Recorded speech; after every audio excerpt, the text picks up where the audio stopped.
Welcome to the Armchair GM podcast. Today we've got Mike Gould in here to talk about the Rasmus Andersson trade. We have a big trade, so let's get into it.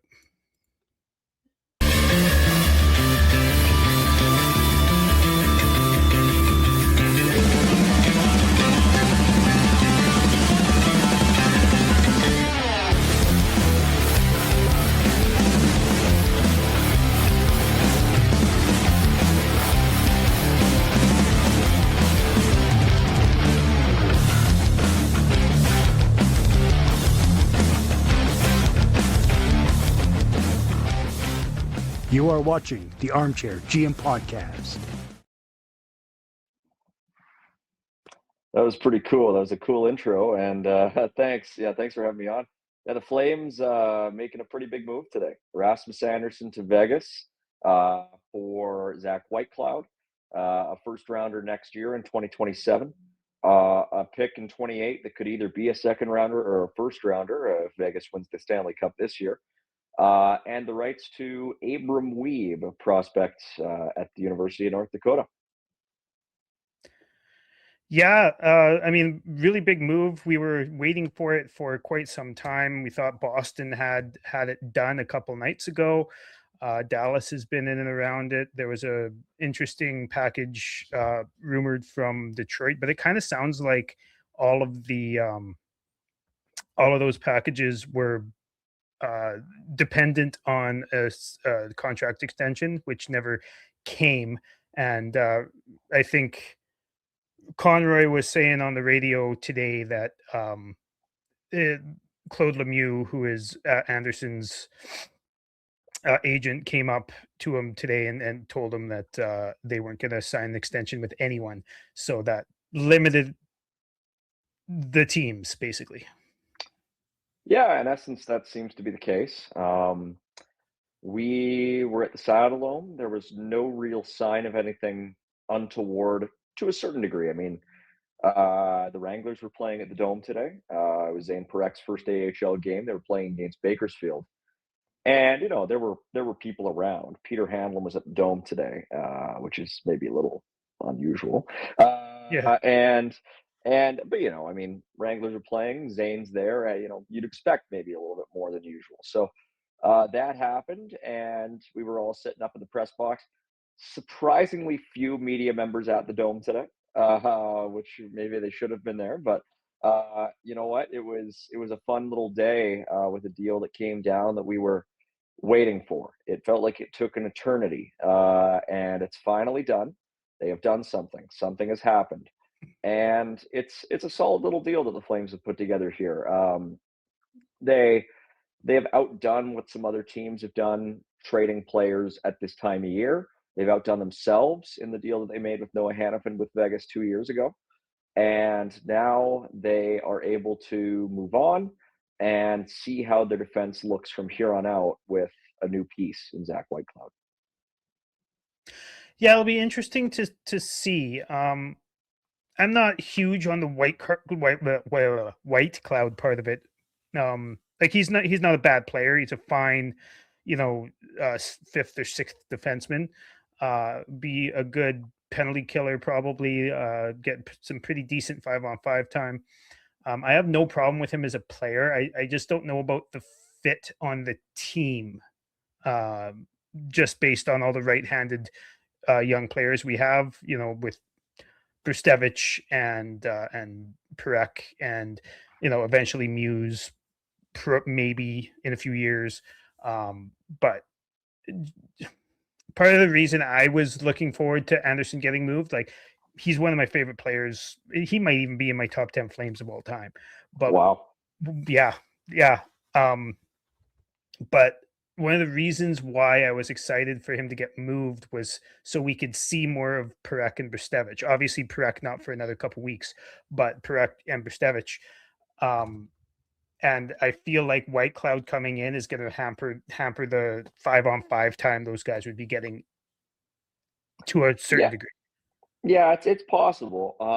I with Zach Whitecloud coming in, I think the Flames are a little flush on defensemen for sure. I think they're at a spot where they need to to consider making some moves. I was saying up in the press box, the sat alone with Pike before the deal went down, just sort of saying, even if they do move Rasmus, which they proceeded to do, they still are in a spot where they could very much stand to move a Joel Hanley or a Braden Pahal. And that is looking a little bit more, to me at least, a little bit more uh, uh, urgent as we move forward over the next few weeks here. So, yeah, I mean, I do think the path of least resistance is probably to just return Hunter Brstevich to the Wranglers at some point in the next few weeks. But yeah, after that, after the trade deadline, I would imagine they'll want to slim their roster down a little bit again. Yeah, for sure. And like, I have no problems with Hanley or Pahal. I actually quite like both players for what they are, but there's too many defensemen on the roster, and I was kind of wondering if they were thinking about flipping White Cloud right away, but I kind of don't see that happening. But I mean that's all your right-handed guys. Like Pahal is a right-handed as well, right? And you can move Uyghur over, but then you're still, you still have too many right-handed defensemen. So it'll be really interesting to see what happens there. I feel like in the next year and a half, he's likely to get flipped. White Cloud, that is likely to get flipped in the next year and a half. I don't see them going, extending him longer after his deal is expiring.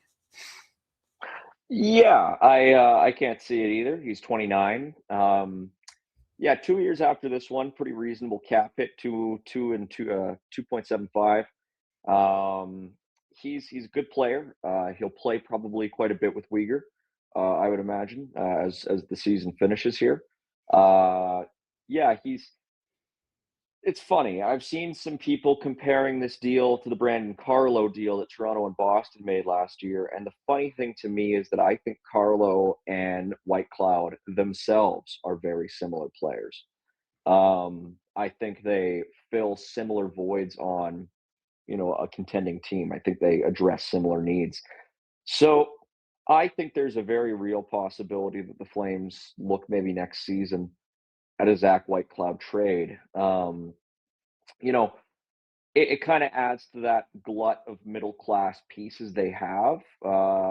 He's more of he's not so much a Coleman or a Hanley type guy. He's in the same sort of age class, albeit at the upper end as the Frosts and the Sharon Goviches, and I guess maybe Kevin Ball. But sort of in that same age range, 25, 29 type guys. So yeah, I mean, they have decisions to make with Frost. They have a decision to make with Farabee at a certain point, and it just happens. It just so happens that Farabee and White Cloud have the same term remaining. So yeah, I think there's lots of pathways they could go.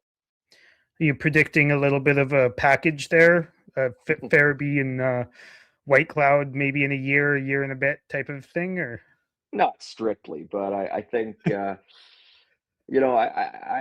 see White Cloud as being sort of similar, a little shorter, but similar in impact to like a Luke Shen type player. And obviously, Luke Shen has been a very highly sought after trade deadline piece for many years. how many times has he been traded?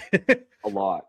Because he's good, right? Because that's what contending Yeah, teams need, right? They have all their top four set, and they need that third pair guy who's just gonna not fuck up. yeah, for lack of a better term, for sure. Yeah. And so, yeah, I think White Cloud is an intriguing piece. The Flames are a little bit limited in what they can do for the rest of this season by the lack of retention slots that they have available. They have now just one. They have two that are in use with Rasmus and with Markstrom. And so I think, if they do end up moving Blake Coleman, which I think is a possibility, they'll maybe use the third one there and they'll have another one open up over the summer once Rasmus's current deal is off the books. So yeah, there's lots going on. Actually, they have two opening up in the summer because Markstrom's deal also comes off the books. So Yeah. Yeah. Yeah. So I'm a fan of the deal. I'm a fan of what the Flames have going on in the next couple of years, and I think they've done well today. Yeah. We haven't even mentioned, well, I mean, you mentioned right at the beginning, but we haven't even really talked about the first round pick and the second round pick that can turn into a first round pick if the Knights win the cup, and also Abram Weeb, I believe is how you say his name. Yeah, Yeah. Abram Weeb just seems kind of like a guy who might come in, play some time for the Wranglers in the next couple years. Like he's 22. I think he's probably not going to be an NHLer, but there's a chance, right? There's a chance that he could be, but I don't think he's really at all with the Flames. And honestly, I don't even think White Cloud is really what the Flames were after with the trade. I think the first round pick and the second round pick are the pieces that they were looking for, like the main pieces they were looking for, and that's what they got. And I'm happy with that. Yeah, of course. I mean, before their current tear down or sell off or whatever you call it, the Flames had only made multiple first round picks in the same draft once. That had been in 2013. Now they are in line to do it 4 times in a row, and possibly 5 times, depending on what happens with the trade condition on the second rounder in 28. So obviously they made 2 picks in 24, 2 in 25. They've got 2 this year, and they've got now 2 next year. And so that's a big deal. Oh, 100%. That's what you want in a rebuild, right? And I also like that it's a little bit spread out. It's not all in the same year or anything like that, because I think that helps spread out the decision making process when it comes to, entry level deals, and also figuring out RFA contracts and stuff like that. Oh, certainly. And so those are definitely the 2 main pieces. And yeah, the Flames did well getting those pieces. Vegas had some flexibility with picks, whereas a team like the Dallas Stars, who were also interested, did not. Dallas sort of overexerted overexerted itself a little bit at the last trade deadline with the Rantanen deal that they made. They really don't have a whole lot of Fair draft enough. capital at all. So yeah, so getting those picks from Vegas is big. I think White Cloud can get you another pick at a certain point. Weeb is Keaton Verhoff's partner at UND, or at least he was in the last game that UND played. And he's had a really good season. He's had a really good last couple of seasons. The player who I likened him to in my chat with Pike earlier today is Eric Jameson, who the Flames Hmm. have at Denver. And so, sort of a similar projection in that player. A couple of years older, but also at UND, a guy who they've watched a lot. Also, sort of similar to when they signed Tucker Poolman's younger brother Colton out of Yeah. UND. So there's sort of a floor projection if you want. Colton Poolman was a very good American League defenseman for a little while there, but didn't play in the NHL. So Yeah.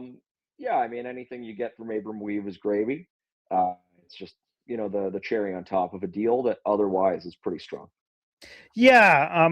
I see lots of uh, lashing out on social media because, like, and I'm the same way when it comes to wanting the Flames not to go after, a Zach Whitecloud type of piece, but you have to also remember that some of these teams need the cap relief from that, and also I do think that there is some value, like whether it be a third round pick or a late second round pick in a year or two in flipping Whitecloud, and then that just adds to what you got from for Anderson, basically, right?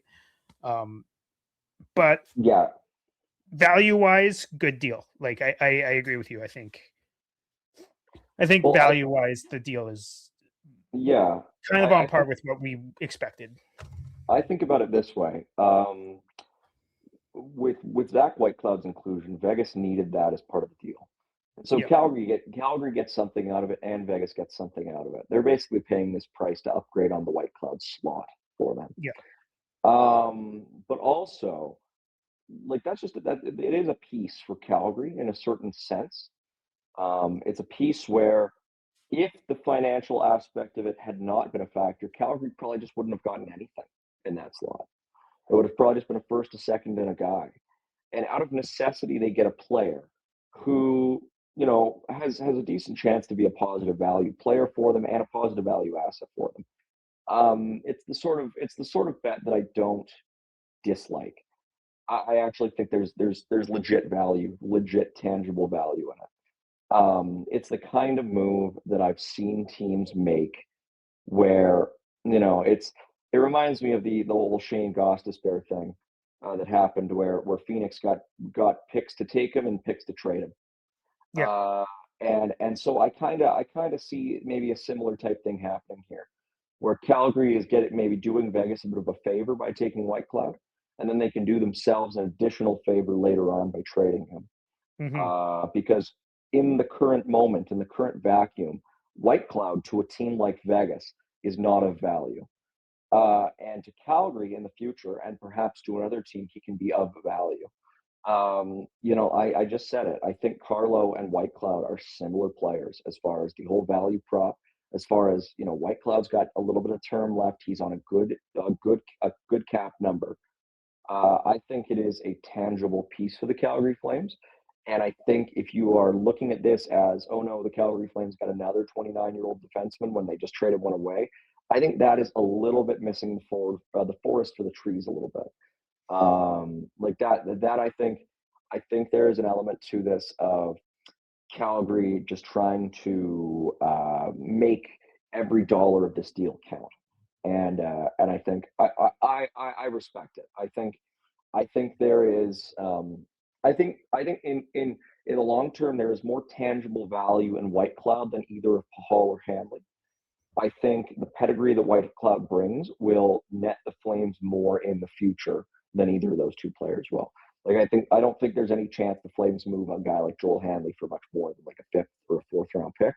Whereas with White Cloud, I could see them getting second at some point, you know, in the next year or two, depending on who the suitors are and what the market is. So I think it's a shrewd little piece of business by the Flames, and I think they've done well. Yeah, me too. You pretty much said everything, everything I wanted to say. Well, just one other thing that some people have been talking about on social media: the salary retention. Personally, I don't care at all. That's what the slot is there for, and that's whatever. It's very minimal, and it's for another few months. It's whatever to me. What about you?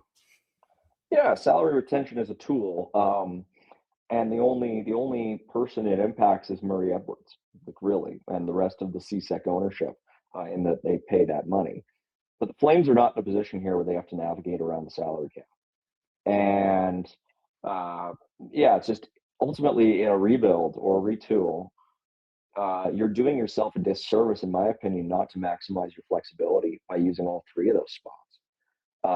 I think the Flames probably should be using all three of those spots every year, and it is good that they're using two. And I think there's a very strong possibility that they do end up using all three. So I actually like it. I don't. I'm sure there were deals out there that didn't involve it because maybe teams didn't need them to. It just so happened to be that there was an avenue by which they could make this happen with almost even money in, money out. And so that's exactly what happened here, and I think it was an opportune time to use it. Yeah. And I was just reading as well, Vegas, after the doing the salary retention, will have the exact right amount of cash to be able to activate, I think, Braden McNabb off of LTIR. Yeah, So they needed it too, and that's I think that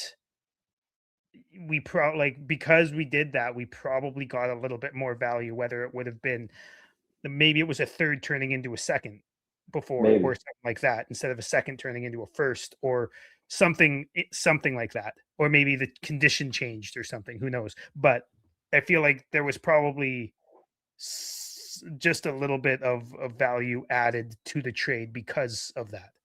I would think so. I think, I think the Flames did a good job, and they have picks now that they didn't have. They have flexibility now that they didn't have. They have more of a pathway towards a good pick this year with their own draft pick. And yeah, I can't not be at least in favor of this to a certain degree. Just it is the kind of deal that I kind of expected. Hmm. And quite frankly, the rumored Boston stuff that was coming out, I got it. Like the whole stuff around Mason Lohrei, I get it. It's a similar type of piece, in my opinion. Like Hmm. I think on its surface, the trade value of Mason Lohrei and the trade value of Zach Whitecloud are not a whole lot different. And Matt Poitras is a solid young prospect, but again, lots of question marks. The only place in that rumored return that we saw, which again, I actually don't even really doubt the veracity of. There was Boston stuff floating around all weekend. Yeah. Uh, but the only thing that Boston had that you could really say was a decided leg up over what Vegas has is the picks. But as far as the other pieces in that deal, which, as far as we knew, didn't necessarily even have a second round pick in it, Yeah. I don't think there's a huge value disparity. And the fact that Vegas or Anderson wasn't keen on agreeing to an extension with Boston really renders it all moot. So I'm as satisfied as I could be, I think. Yeah, me too. And the longer it goes on here, giving it some time to settle, the more satisfied I am. I'm not. I'm still not super high on White Cloud or anything like that, but again, it makes the deal work. It is what it is. It's not a big deal, right? And like you said, we can always probably flip them. The only thing I am worried about is that Bristevich gets sent down to the A because he's clearly NHL ready. He's been, I think, one of the Flames' best, 2 or 3 defensemen almost every game he's played, minus maybe 4 games. Um, he's been very good, and especially for a young rookie, right? In my opinion, anyways. Very solid. Flames are in good hands with Hunter. They're in very good hands with Kuznetsov, and they're in good hands with Perek. Although he wasn't at his best today, but they're in very good hands, and I think they'll be set up nicely on the blue line going forward. There's always the chance that they take Keaton Verhoff at this year's draft, uh, which would be kind of funny now that they've got his partner. So, lots of positives to take out of it. I mean, the only real negative you can say is that there would have been maybe something to gain from making this deal earlier, but at the same time, I think the stuff last season that we saw negatively impacting Rasmus's play, I can't imagine that the offers that we saw mid last season would have been dramatically better than this. Even at last year's draft, I would be surprised. So Rasmus coming out and being the Flames' best defenseman with a bullet this year, I think really did a lot to rehabilitate his value and got to the point where we saw the deal we saw today. Yeah, rehabilitate his value is a good way to put that because, like I told you earlier, he's one of my favorite Flames all time. I'm pretty sure I'd have to think that list a little bit harder, but I think he'd be at least close to one of the top 10 favorite Flames of all time for me. But he was also awful, like really, really bad for 2.5 years, right before this, right before this last 4 months or whatever. He was really bad for 2.5 years. So, um, it's hard to think that any team last year would have been offering up a whole bunch because was he on a good contract? Sure. Was he worth a whole lot more than that deal was paying him in those last 2 years? Probably not. Yeah, no, Yeah. it's a very fair point. Very, very fair point. Yeah. All right, Mike. Well, thanks a lot for joining. Um, you want to plug anything? Just head on over to Daily Faceoff. There's some trade grades up today on that Anderson deal, and watch the Barn Burner and Afterburner shows. That's pretty much all I got. And Also, Warmies. follow and the Warmies. Yeah. and follow along with this fella and on his show. Thank you. Of course. Yeah. Yeah, make sure you follow and do all that fun YouTube stuff, and yeah. Cheers. Go Flames go.